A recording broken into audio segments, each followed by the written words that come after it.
无线宽频网路基础建设国际研讨会。Ladies and gentlemen, good morning and welcome to the symposium on accelerating deployment of mobile broadband network.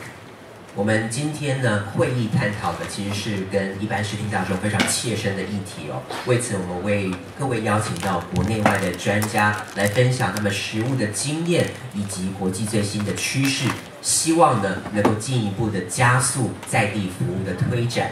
And today we are very happy to have local and international speakers here with us who are going to share practical experiences and international trends. We will learn from them and hope to further promote local services here in Taiwan. 那我们今天第一天的会议呢，会以频谱活化与实务为主轴。And the first day of our conference, we're going to focus on how to unleash the full potential of radio spectrum. 那接下来呢，我们要有请长官以及贵宾上台来为我们致辞哦。那首先呢，就为各位邀请到的是国家通讯委员会于孝成副主任委员，我们掌声有请 Ladies and gentlemen. Firstly, please welcome the Vice Chairperson of National Communications Commission, Mr. Xiaocheng Yu, for the opening remarks. 副主委有请。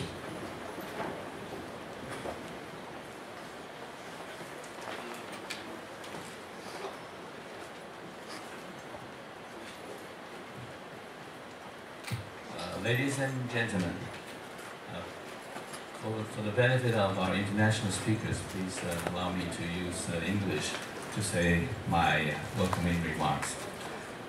Thank you all for attending today's symposium.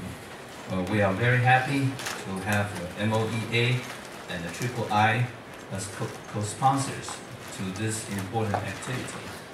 We are honored to have III President and CEO Dr. Wu and MOEA consultant Dr. Zhang here with us.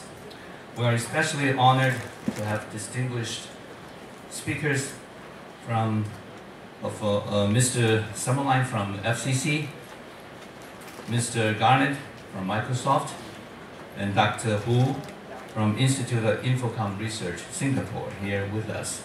They are going to share with us their visions and experiences in making spectrum use more efficient through frequency shared access.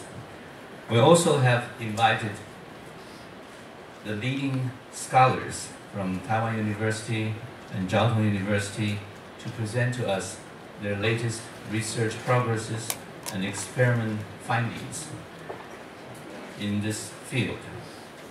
Please give them a warm round of applause.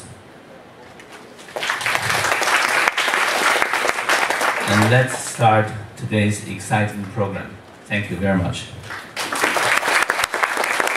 Thank you so much, Vice Chairperson of NCC. 谢谢，我们非常谢谢副主任委员。那接下来呢，我们要邀请也是莅临我们今天会议现场的经济部技术处张家祥科技专家也上台来为我们致辞。Ladies and gentlemen, next please join me in welcoming the Science and Technology Advisor of Department of Industrial Technology, Ministry of Economic Affairs, Mr. Jiashan Zhang. 掌声有请。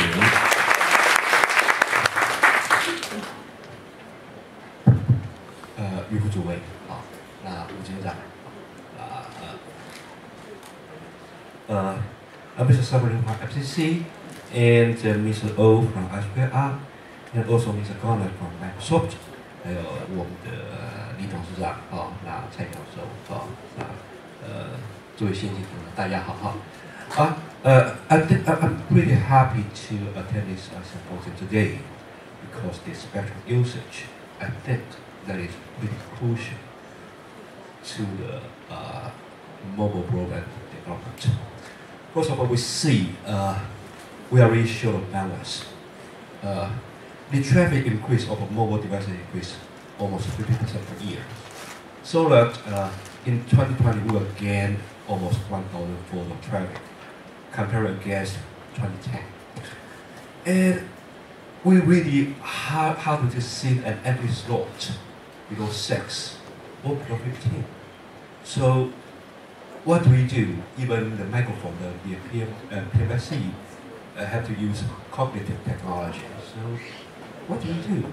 So a new way of spectrum usage, I think, is really crucial. And moreover, the spectral efficiency, I think, is pretty much reached a limitation.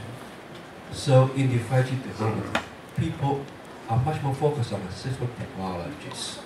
So that implies spectrum technology is so important to me. So and really a really simple spectrum sharing technology really works. For example, the LSA technology applied to 3.3 or 3.5 will automatically get almost 250 megahertz. That is really a big thing compared against the 1960 megahertz request proposed by ITUs. So we at Taiwan have a national 5G program, and GOIT, my department, is pretty much focused on the technology development.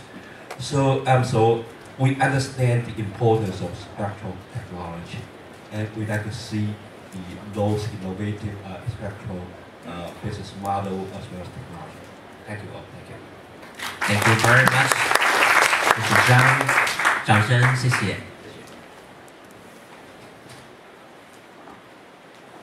谢谢，我们谢谢技术处张家祥科技专家的致辞，谢谢。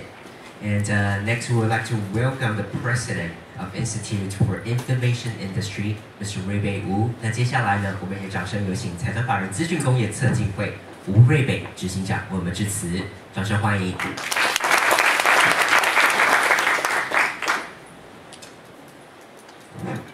Vice President of NCC and President Lee of TTC, also my boss from MOEA, Dr. Chen, and also our many distinguished guests, including Mr. Simon Lind from US FCC, and Mr.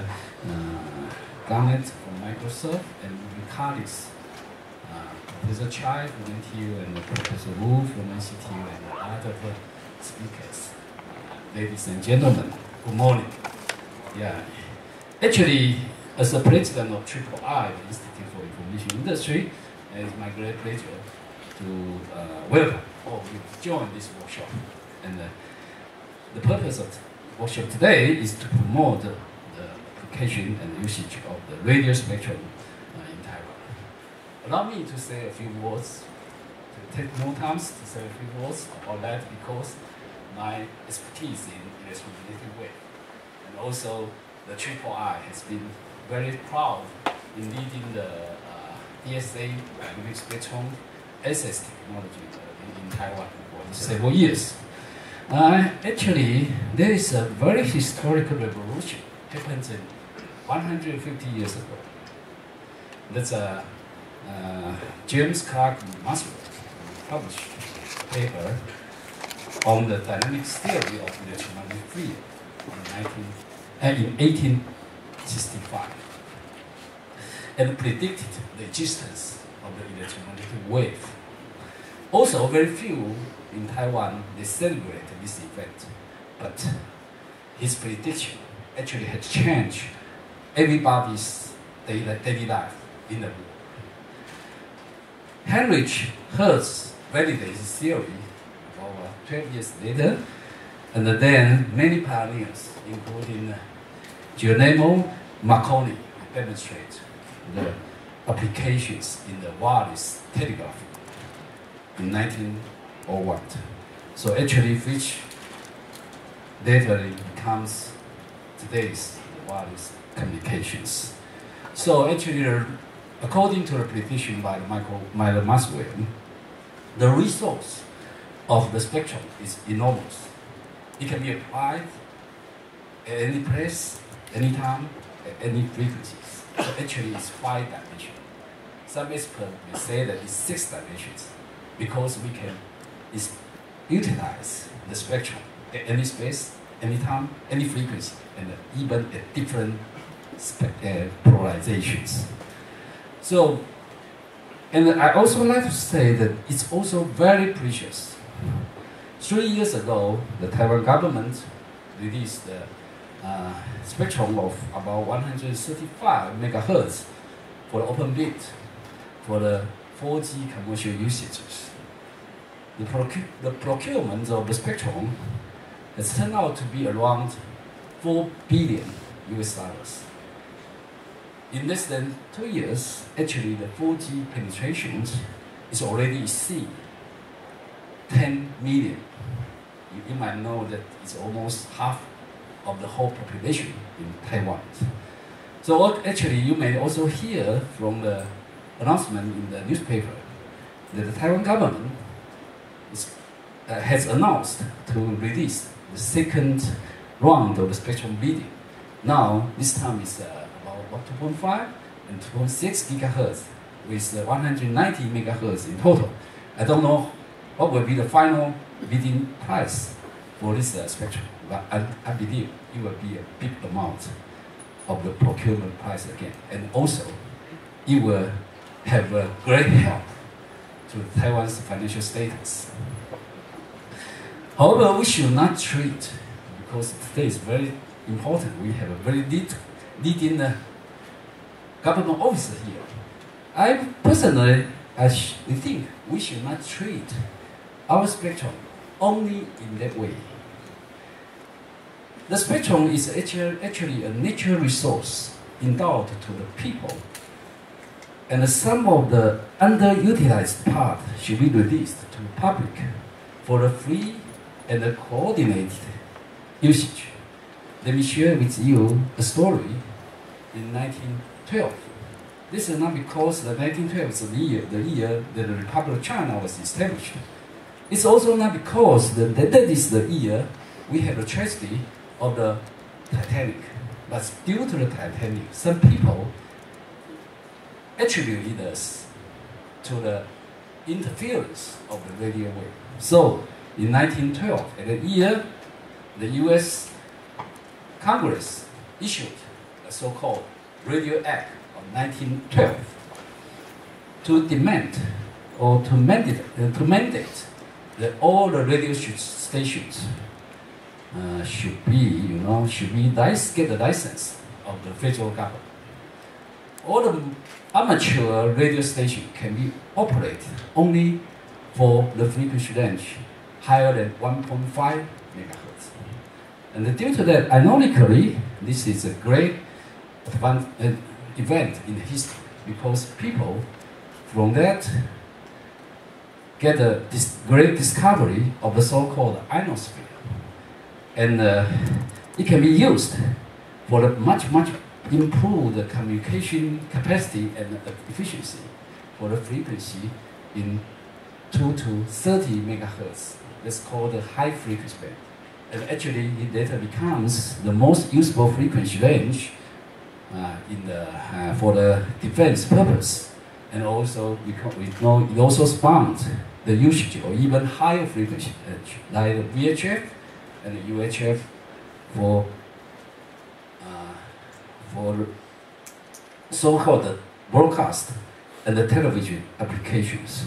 So I try to use this example to advocate the importance of the release of the underutilized spectrum for public access.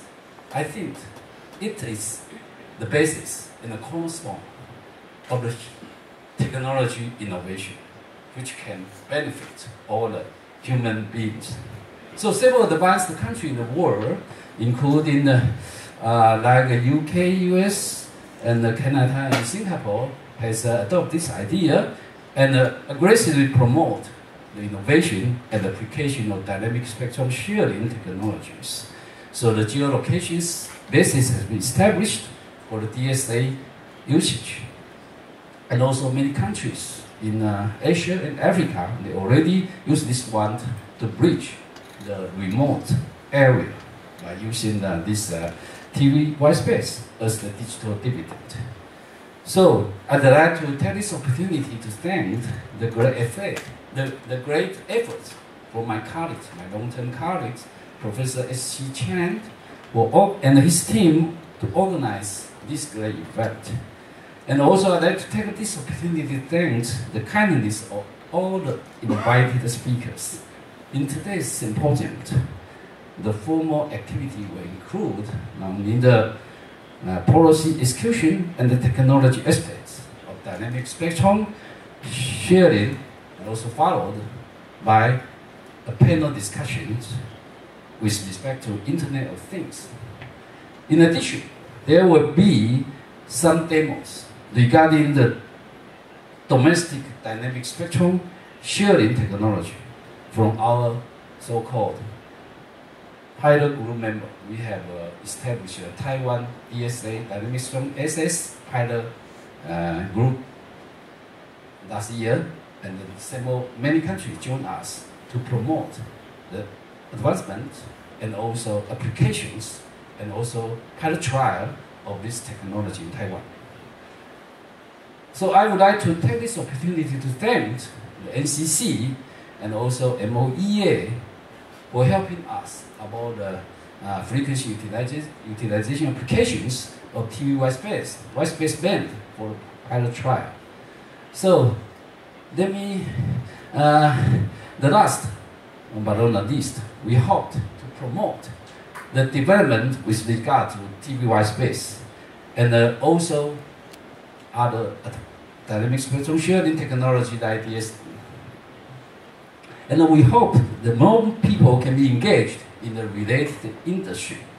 And we please join us to foster the ecosystem for innovation band, build the enterprise chain in Taiwan, and through which offer more business collaborative opportunity with our foreign friends and implement more domestic application development. Finally, let me welcome all of you again, and especially those travel from far to Taiwan. Thank you very much, and hope you have a wonderful and pleasant stay in Taiwan. Thank you. Thank you so much.